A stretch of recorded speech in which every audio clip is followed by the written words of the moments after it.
Hello everyone, मैं सिर्फ नीलेश शुक्ला और आज के इस वीडियो में मैं आपको बीपीएससी टियर 3.0 में पूछे गए जीएस के 40 मार्क्स के क्वेश्चंस दिखाऊंगा।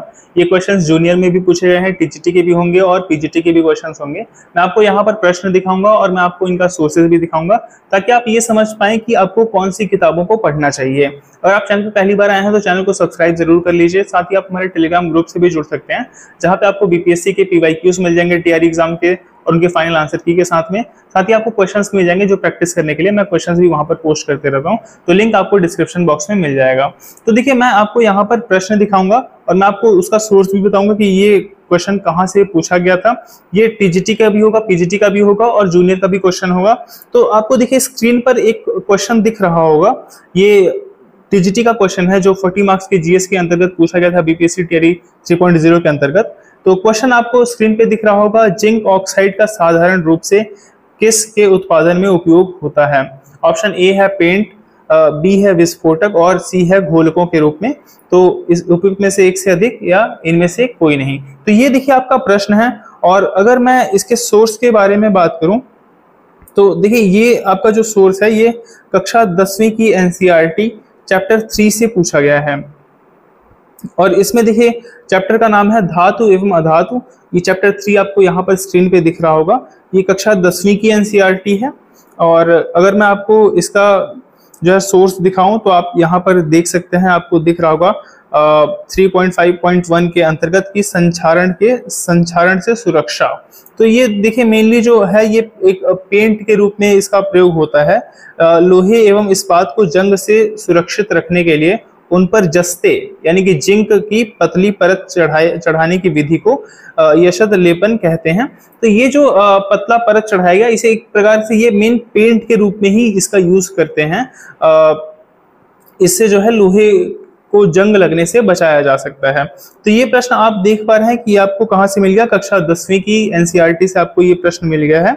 और चैप्टर नंबर 3 है, आपने देखा धातु एवं अधातु चैप्टर का नाम है। तो मैं आपको दूसरा क्वेश्चन आपको यहाँ स्क्रीन पर दिखा रहा हूँ। ये देखिए मैथ्स का क्वेश्चन है, चूंकि जीएस के अंतर्गत मैथ्स भी आता है, साइंस भी आता है, भूगोल भी आपका आता है, करंट अफेयर्स वगैरह आता है। तो मैं आपको मैथ्स का एक क्वेश्चन दिखा रहा हूँ। आप देख रहे होंगे कि ये क्वेश्चन, एक खिलाड़ी किसी वृत्ताकार पथ के साथ पूरे चक्कर लगाकर 2200 मीटर की दौड़ पूरी करता है। वृत्ताकार पथ की त्रिज्या है r बराबर इसमें दिया हुआ है 22/7। तो ऑप्शंस आप देख सकते हैं 42 मीटर, 45 मीटर, 50 मीटर। देखिए अगर मैं आपको इसका सोर्स दिखाऊं तो आप ये देख सकते हैं इसका सोर्स सेम यही प्रश्न आप देख रहे होंगे कि बीपीएससी जो 53वीं से 55वीं बीपीएससी का क्वेश्चन है ये, और ये एज इट इज क्वेश्चन उठाकर पूछ लिया गया है। इसलिए देखिए मैं आपको सजेस्ट करता हूं कि अगर आपका मैथ्स वीक है, कमजोर है आपका मैथ, तो अगर आप प्रैक्टिस करना चाह रहे हैं क्वेश्चंस तो आप यहाँ से पढ़िए। जो बिहार पीसीएस में पूछे गए प्रीवियस ईयर क्वेश्चंस हैं, आप इनके एक बार सभी क्वेश्चंस को लगा जाइए, क्योंकि ये देखिए आपके लिए बहुत ही हेल्पफुल होने वाले हैं। अब मैं आपको कई वीडियोस के माध्यम से दिखा चुका हूँ कि प्रश्न यहाँ से मैथ्स के जो है डायरेक्टली उठा लिए जाते हैं। तो ये क्वेश्चन आप देख पा रहे होंगे कि एक खिलाड़ी किसी वृत्ताकार पथ के साथ पूरे चक्कर लगाकर 2200 मीटर की दौड़ पूरी करता है। तो उस वृत्ताकार पथ की त्रिज्या क्या है? तो आप देख पा रहे होंगे इसमें option 30 metre, 40 metre, 50 metre, 60 metre, मतलब आप ऑप्शन भी देख पा रहे होंगे कि ऊपर में भी आप क्वेश्चन देखिए तो सी में 50 है, नीचे भी आप देखेंगे तो सी में 50 है। इसका 50 सही भी था। तो इस तरीके से आप देख रहे हैं कि लगभग वही क्वेश्चन जो है उठाकर यहाँ पर आपसे पूछ लिया गया है। तो ये देखिए आप बीपीएससी के पीवाईक्यूज को सॉल्व करिए, वो बहुत ही इंपॉर्टेंट रहेंगे आपके लिए। मैं आपको और भी क्वेश्चंस दिखाता हूँ, आप स्क्रीन पर देख सकते हैं क्वेश्चंस को। देखिए यहाँ पे देखिए लेंज का एक नियम दिया गया है, व्युत्पत्ति के लिए निम्न में किसके संरक्षण नियम का उपयोग होता है। ये अगर मैं आपको बताऊं तो हालांकि ये टीजीटी के 40 नंबर के जीएस में पूछा गया था। ये एक कठिन प्रश्न की श्रेणी में आता है, कठिन या कह सकते हैं कि बहुत कठिन प्रश्न की श्रेणी में आ सकता है, क्योंकि चूंकि देखिए सामान्य विज्ञान और ये जो विज्ञान है इसमें बहुत अंतर है। तो मैं आपको बताऊं तो आप इसे देख सकते हैं, ये कक्षा 12वीं की एनसीईआरटी फिजिक्स का चैप्टर नंबर 6 आप देख रहे होंगे। चैप्टर का नाम है वैद्युत चुंबकीय प्रेरण। तो देख रहे होंगे कि ये जो है 12वीं की फिजिक्स से क्वेश्चन पूछा गया है। हालांकि आया एनसीईआरटी से ही है, लेकिन ये एक टफ प्रश्न की श्रेणी में मैं इसको रखना चाहूंगा। तो आप इसका अगर मैं आपको उत्तर दिखाऊं तो यहाँ पर आपको दिख रहा होगा एक जो है 6.5 लेंज का नियम तथा ऊर्जा संरक्षण। देखिए ये एनर्जी के जो है कंजर्वेशन से रिलेटेड है, ऊर्जा संरक्षण से इसका जो है संरक्षण नियम का उपयोग होता है इसमें। तो इसमें अगर मैं आपको ऑप्शन दिखाऊं तो चुंबकत्व है, संवेग है, आवेश है।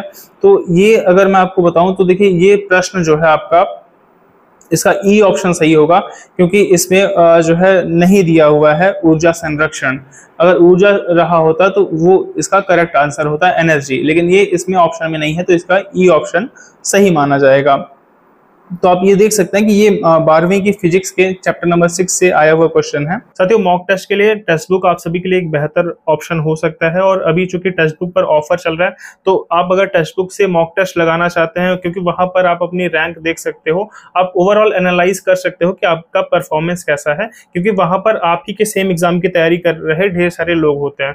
तो अगर आप अभी साथियों परचेज करना चाहते हो टेक्स्ट बुक का पास करो, तो लिंक मैंने डिस्क्रिप्शन बॉक्स में दे दिया है टेक्स्ट बुक का, उस पर आप क्लिक करना, आपको कूपन कोड NKS लगाना है, और NKS कूपन कोड आप लगाते हो तो आपको पास प्रो 351 रुपए में और पास प्रो मैक्स जो है 395 रुपए में मिल जाएगा।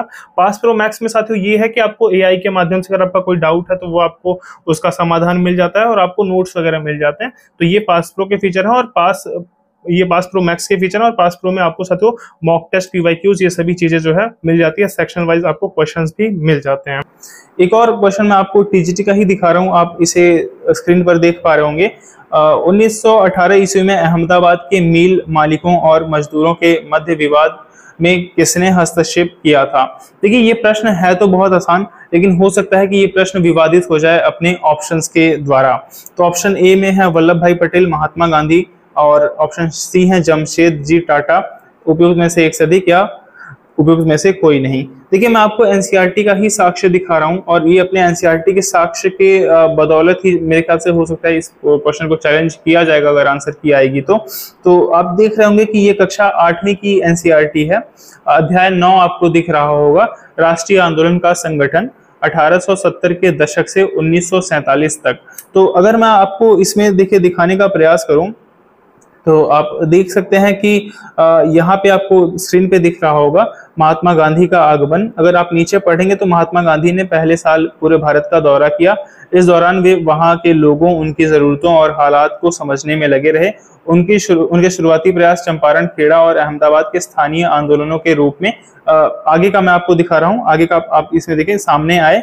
इन आंदोलनों के माध्यम से उनका जो है राजेंद्र प्रसाद और वल्लभ भाई पटेल से परिचय हुआ। 1918 में अहमदाबाद में उन्होंने मिल मजदूरों की हड़ताल का सफलतापूर्वक नेतृत्व किया। देखिए अब ये हो सकता है कि चूंकि इसमें अगर देखा जाए तो इन आंदोलनों के माध्यम से इनकी मुलाकात जो है वल्लभ भाई पटेल से हुई, तो मतलब हम कह सकते हैं कि हो सकता है इसमें डी ऑप्शन को मान लिया जाए। एक पॉसिबिलिटी बनती है, लेकिन इसके करेक्ट आंसर तो महात्मा गांधी ही होंगे, लेकिन एक पॉसिबिलिटी बनती है कि इसमें जो है डी ऑप्शन को सही मान लिया जाए। तो इस प्रकार ये एक प्रकार से आप समझ सकते हैं विवादित प्रश्न हो सकता है अपने ऑप्शन के थ्रू। तो बाकी देखिए अभी आंसर की आई नहीं है इसकी, तो आंसर की आने के बाद ही आपको इसका करेक्ट पता चल पाएगा कि क्या माना गया। तो मैं आपको देखिए और भी अगर क्वेश्चन दिखाने का प्रयास करूं, क्योंकि देखिए ऐसा होता है कि जैसे अब ये प्रश्न मैं आपको बताऊं तो मजदूरों के मध्य विवाद में किसने हस्तक्षेप किया, तो ऐसा लगता है कि मतलब इसके एक उत्तर हो सकते हैं ना। जैसे टियर 2 में मेरे टाइम पे भी एक क्वेश्चन पूछा गया था। वो क्वेश्चन था कि 1920 ईस्वी के असहयोग आंदोलन के दौरान कांग्रेस के विधान परिषदों के बहिष्कार के सिद्धांत का कौन प्रबल विरोधी था।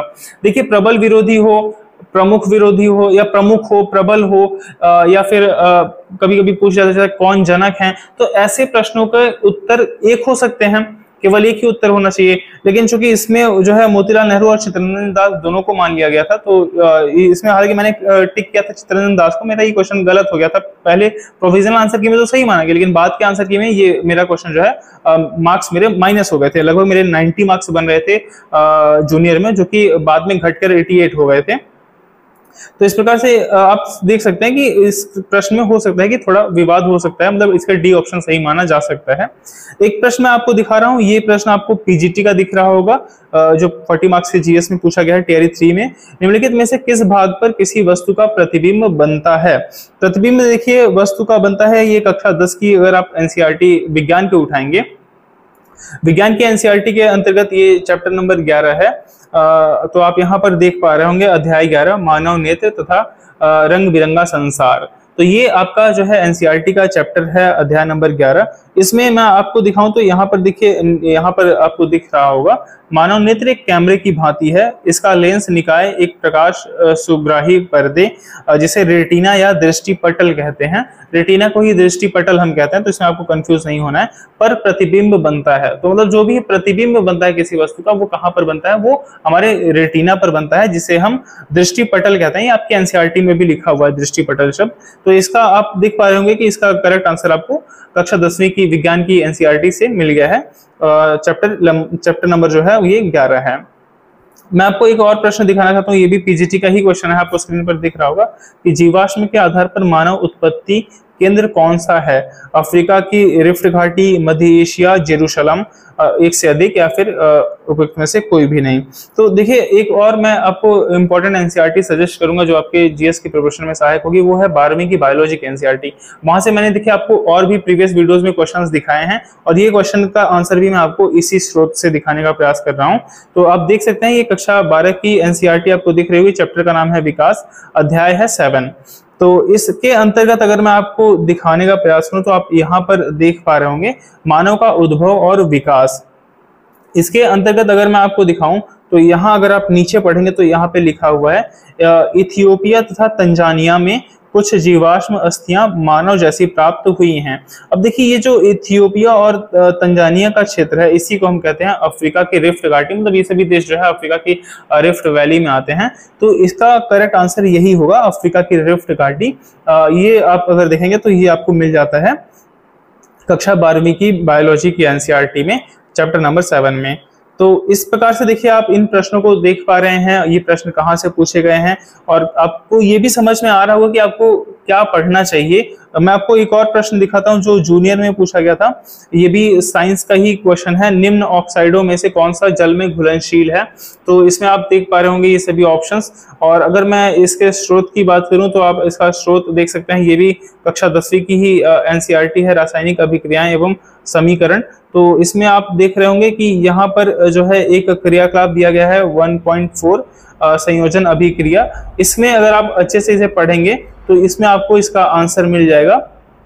जो कैल्शियम हाइड्रोक्साइड होता है ये जो है जल में घुलनशील है।